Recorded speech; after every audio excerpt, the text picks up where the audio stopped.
Student lower respiratory tract का जो next disorder है वो है एम्फेसीमा। अच्छा स्टूडेंट, सबसे पहले एक बात याद रखें कि एम्फेसीमा जो है ये कोई मतलब इन्फेक्शियस डिजीज नहीं है, ठीक है। ये एक डीजेनरेटिव नेचर की डिजीज होती है, डीजेनरेटिव नेचर की डिजीज है। ये इन्फेक्शियस नहीं है, नॉन इन्फेक्शियस डिजीज है, नॉन इन्फेक्शियस डिजीज, ठीक है। अच्छा, नॉन इन्फेक्शियस का मतलब है कि इस बीमारी को करने में या इस बीमारी को कॉज करने में किसी भी किस्म के किसी पैथोजन की इन्वॉल्वमेंट नहीं होती, कोई बैक्टीरिया इन्वॉल्व नहीं है, कोई वायरस इन्वॉल्व नहीं है।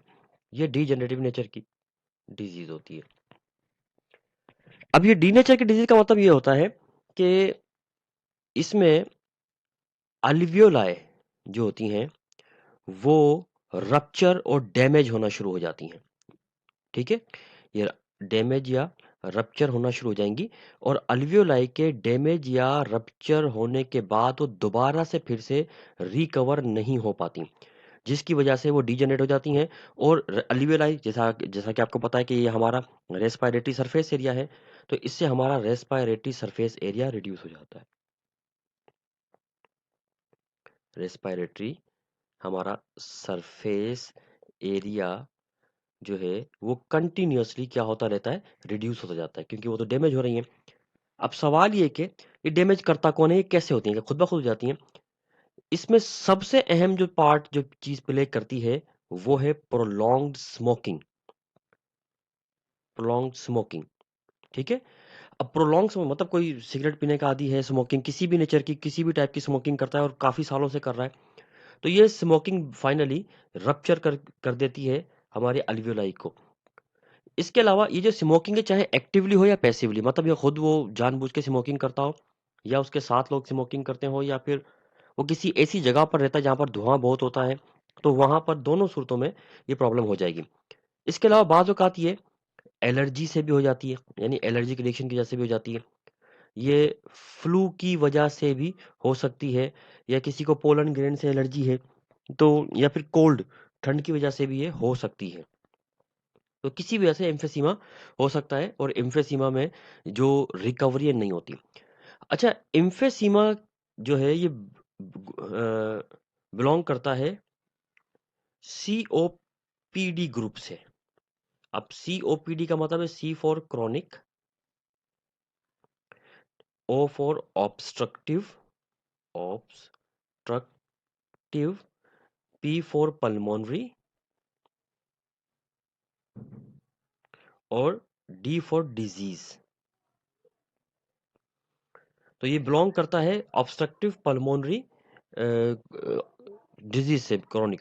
अच्छा, यहां पर क्रॉनिक का मतलब ये है the disease which show slow onset. Slow onset का मतलब है आहिस्ता आहिस्ता बीमारी अपनी जड़ पकड़ती है, जो वो कहलाती है क्रॉनिक। जो एकदम से बीमारी हो जाए वो तो एक्यूट कहलाती है, तो ये क्रॉनिक कहलाती है। शायद इसके बारे में हमारी पहले बात हो चुकी है। ऑब्स्ट्रक्टिव पल्मोनरी डिजीज का मतलब होता है कि एक ऐसी डिजीज, एक ऐसी बीमारी जो हमारे रेस्पिरेटरी ट्रैक्ट में किसी भी किस्म का ऑब्स्ट्रक्शन कॉज कर दे, और उस ऑब्स्ट्रक्शन की वजह से गैसेस का ट्रांसपोर्टेशन के प्रोसेस में प्रॉब्लम क्रिएट होना शुरू कर दे, तो इनको कहते हैं क्रोनिक ऑब्स्ट्रक्टिव पल्मोनरी डिजीज कहते हैं, और उन्हीं में से एम्फेसीमा भी बिलोंग करती है इस पूरे ग्रुप से। अब इसमें चूंकि अल्वियोलाई डैमेज होना शुरू हो जाती हैं, ये देखें अल्वियोलाई डैमेज हो चुकी हैं, और डैमेज होने की वजह से एयर इनमें ट्रैप हो जाती है, और एयर ट्रैप होने की वजह से मजीद एयर अंदर आना जाना उसका रुक जाता है, और एयर की एक्सचेंज जो है ना उस अफेक्टेड अल्वियोलाई में कम हो जाती है, जिसकी वजह से वो अल्वियोलाई ऑक्सीजन को एब्जॉर्ब करने की एबिलिटी लूज कर देती है। ये कंडीशन इरिवर्सिबल होती है, मतलब आप इसको ठीक नहीं कर सकते। अच्छा, अब ये जो डिजीज अगर हो जाती है मिसाल के तौर पे किसी को, तो अब इसकी सिम्टम क्या आती है? देखें, इनिशियली जब ये अल्वियोलाई रप्चर होने शुरू हो जाती है तो सरफेस एरिया ऑफ रेस्पिरेशन जो है ना वो डिक्रीज होना शुरू कर देता है। इनिशियली किसी किस्म की कोई सिम्टम नहीं होती, मतलब there is no any symptom, कोई सिम्टम नहीं होती किसी भी किस्म की। लेकिन जैसे जैसे ये बीमारी बढ़ना शुरू होती है, ये रिकवर तो होती नहीं है, तो ये बीमारी कॉम्प्लिकेट होती जाती है और सिम्टम आना शुरू कर देते हैं, स्पेशली जब पेशेंट जो है वो अपनी कोई फिजिकल एक्टिविटी परफॉर्म कर रहा हो। अब जैसे मिसाल के तौर पर, जैसे कोई फिजिकल एक्टिविटी परफॉर्म कर रहा है, वैसे उनको सबसे पहले जो सिम्टम का सामना करना पड़ता है वो है shortness of breathing. Shortness of breathing का इसको सामना करना पड़ता है, मतलब छोटे-छोटे वो साँस लेता है, बार-बार तेज़ी से साँस लेने की कोशिश करेगा ताकि ऑक्सीजन की डिमांड जितनी भी बॉडी में प्रोड्यूस हो रही है, उसको पूरा कर सके। इसके बाद टाइटनेस ऑफ चेस्ट, सीना जैसे जकड़ जाएगा उसका, टाइटनेस ऑफ चेस्ट, ये प्रॉब्लम उसको स्टार्ट हो जाती है, सीना बिल्कुल जकड़ जा जैसे बंद हो जाता है, इस तरह से उसको मामला होगा। उसके बाद फ्रीक्वेंट कफिंग शुरू हो जाएगी उसको,